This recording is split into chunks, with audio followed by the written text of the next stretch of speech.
where we have joining us in the studio lawyer to NNAMDI KANU, Barrister Aloy Ejibako. He joins us now. Thank you so much, Barrister, for joining us. Help us make sense of this. We understand your client, NNAMDI KANU, is accusing DSS, first, violation of court order, and then, of course, access to his lawyer, based on the fact that he might have access to medical care and all of that. The second thing is also to begin trial. But the argument the DSS is putting forward is that there is no case in this, and that because the former judge who was presiding over the matter, Binta Nyako, withdrew from the case. So that's the argument the DSS is putting forward, and they are saying there is no case in this particular development. What's your reaction to this?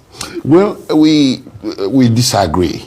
It's the legal opinion is based on the wrong premise that the recusal of Justice Binta Nyako invalidated all the orders she issued in the case. We disagree with that.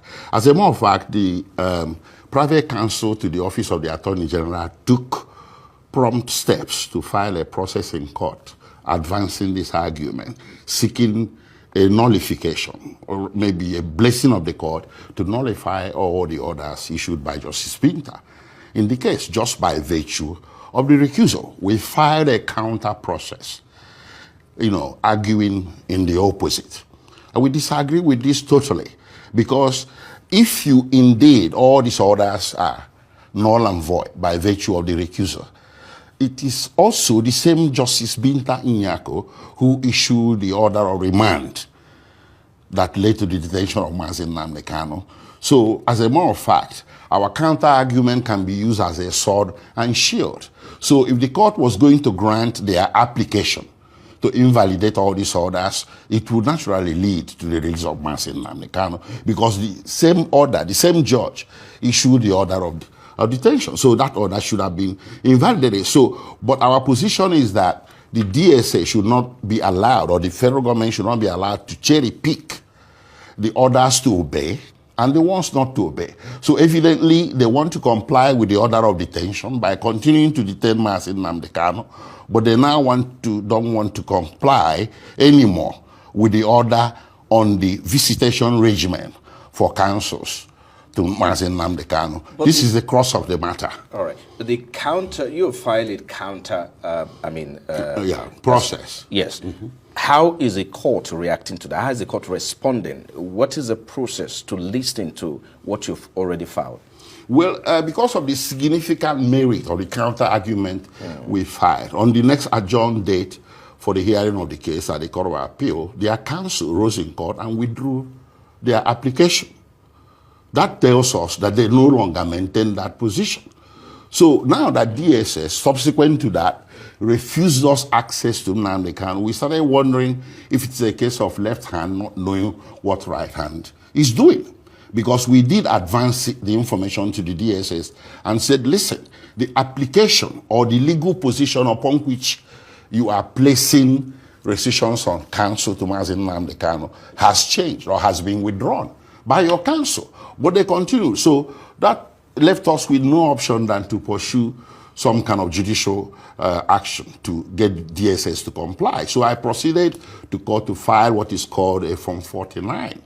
A Form 49 is a process by which you compel a defaulter, a contemnor, or somebody who is breaching a court order or not obeying or complying. You use that process to compare compliance. That's what happens, and that's how this whole thing came to this pass. I know that the court also has gone as far as threatening the DSS Director General Diola Ajayi.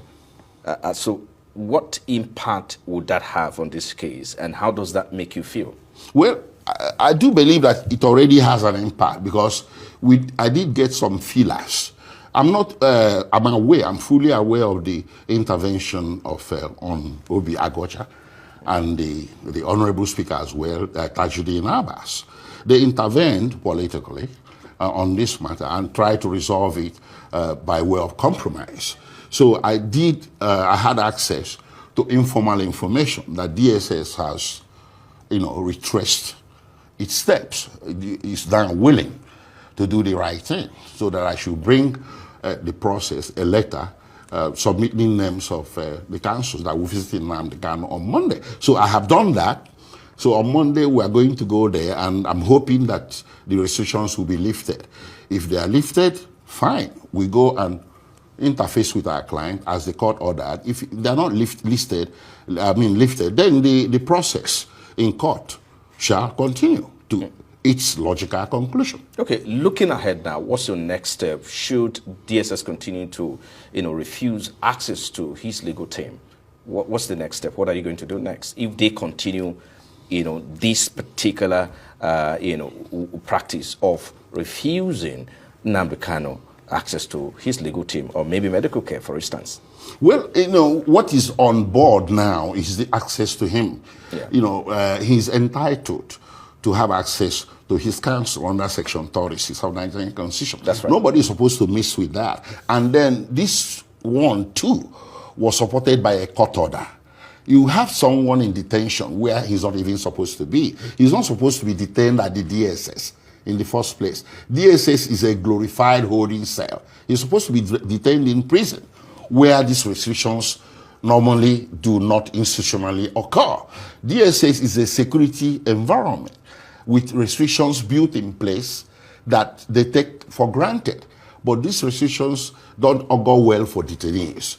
So we don't want to break their back or to compel them to change their system overnight just because of our client. But if you insist on detaining him at that place, that location, where he's not supposed to be detained, then you have to make certain adjustments. If you don't, you are going to get in trouble with the court that issued the order.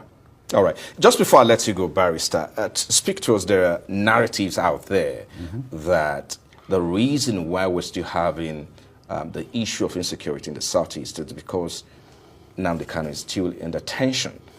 Confirm to me, is that true? Would the release of Nnamdi Kanu address the issue of insecurity in the Southeast, particularly we talk about the unknown gunmen and all of that? He Is there said any it link? himself. Okay. He said it himself in open court. Recently when he addressed the press after the court session, he said it himself. He has that confidence. He possesses that confidence. And the aura, he has the aura, and he has the followership and the clout and the influence to change the tide of things in the Southeast. But would that be misinterpreted as, being the foundation for insecurity? Because if he said it himself, that until he's released, before security or peace can return to Southeast, isn't that a kind of indictment or his own part? No, it's not. It's not. You see, nature abhors a vacuum. There was insecurity in the Southeast before this time around, before his rendition. There was. Maybe you had kidnappings, robberies, what have you. But you see, the rendition of MAZI NNAMDI KANU and his continued detention, have altogether fueled a new regime of some people who latched onto that to cause mayhem. So when you refuse, it has become a constant factor for good, bad, and ugly. He meant for good, but people latched on. Bad people are latching on to that. I have seen situations where some gunmen were arrested and they say, well, we are doing it for MAZI NNAMDI KANU. He never sanctioned any such thing. He headed a non-violent, informed and headed a non-violent organization. And he remained committed to that until when he was rendition. So people can go out there, and try to do unlawful things based on that, either out of mischief or maybe they believe in what they are doing. But when you remove the constant factor, which is his continued detention, tell me whether anybody will have further excuse to commit any mayhem or to engage in any act of insecurity. No, it wouldn't be. It doesn't mean that Nnamdi Kanu's disciples are the ones responsible for the insecurity. That is far from the truth, because he himself has condemned it openly in court and made the distinction between a genuine agitator for referendum for Biafra and someone who is using it as a stepping stone or an excuse to commit criminality. He made that demarcation very clear. All right. I think we just have to leave it there. Hopefully, your prayers to the court will be granted. Thank you so much, Barrister Aloy Ejimakor, lawyer to Nnamdi Kanu. Thank you for coming. Thank you, Frank. Thank you. Thank you so much.